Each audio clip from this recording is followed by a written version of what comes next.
5 বছর পর মাহফিলে ফিরে যখন জনমানুষের ভালোবাসায় সিক্ত ইসলামী বক্তা মিজানুর রহমান আজহারী, ঠিক তখনই তার উপর ক্ষিপ্ত বিএনপির বেশ কয়েকজন নেতা। নিজেদের বক্তব্যেও বিষয়টি স্পষ্ট করেছেন তারা। অভিযোগ তুলেছেন জামায়াতের হয়ে ষড়যন্ত্র করছেন আজহারী। বিএনপি নেতাদের এমন বক্তব্য ঘিরে ভিন্ন ভিন্ন প্রতিক্রিয়া আসছে বিভিন্ন মহল থেকে। প্রশ্ন উঠেছে, হঠাৎই জনপ্রিয় এই বক্তার উপর কেন চটে গেলেন তারা? কেউ না বুঝলেও আমরা আপনার প্রয়োজন বুঝি, আর তাই তো অত্যাধুনিক ফিচার সম্বলিত বিভিন্ন সাইজ আর কালারের 250-টিরও বেশি ডিজাইন অপশন নিয়ে ওয়ালটন স্মার্ট ফ্রিজ বোঝে আপনার প্রয়োজন।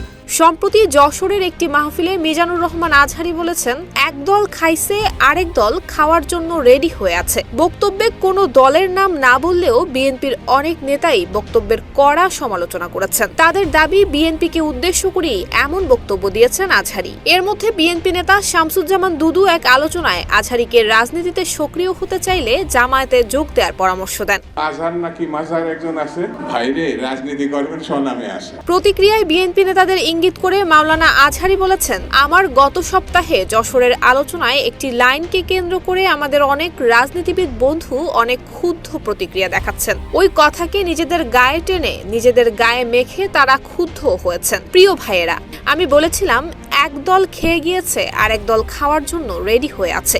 এখানে কি আমি কোনো দলের নাম বলেছি? বাংলাদেশে প্রায় 48টা নিবন্ধিত রাজনৈতিক দল, কোনো দলের নাম আমি বলিনি। কথাটাকে আমি জেনারেল রেখেছি। দায়ীদের বৈশিষ্ট্যই এটা, দায়ীরা জেনারেল কথাই বলে, যার যে মেসেজ নেওয়ার তারা সেখান থেকে নিয়ে নেয়। তো কোনো দল এটা নিয়ে কোনো কথা বলল না, আপনারা এটাকে নিজেদের গায়ে মাখলেন। এটা ঠিক হয়নি। কোনো দলকে টার্গেট করে বা কোনো দলের পক্ষে আমরা কখনোই কথা বলি না। আমরা কুরআনের পক্ষে কথা বলি, ইসলামের পক্ষে কথা বলি।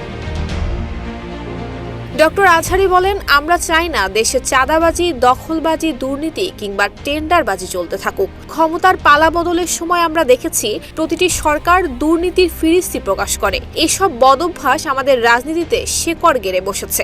এখন আমাদের পরিবর্তন দরকার। প্রতিটি রাজনৈতিক দলকে প্রতিজ্ঞা করতে হবে যে ভবিষ্যতে তারা দুর্নীতিতে লিপ্ত হবে না। তিনি আরো বলেন, যদি রাজনীতিবিদরা এ ধরনের সাধারণ কথাকে নিজের গায়ে মাখেন, তবে জনগণের মধ্যে নেতিবাচক বার্তা পৌঁছাবে। এটি আমরা চাই না। আমাদের উচিত নতুন ভোরের বাংলাদেশে ঐক্যবদ্ধ হয়ে দেশের উন্নয়নে কাজ করা। আজহারীর এই ব্যাখ্যার পরে আবারও পাল্টা প্রতিক্রিয়া জানিয়েছেন বিএনপি নেতারা। দুই পক্ষের এমন পাল্টাপাল্টি প্রতিক্রিয়া ঘিরে রাজনৈতিক মহলে চলছে নানান আলোচনা। নুসরাত জাহান মেহেক, ঢাকা পোস্ট।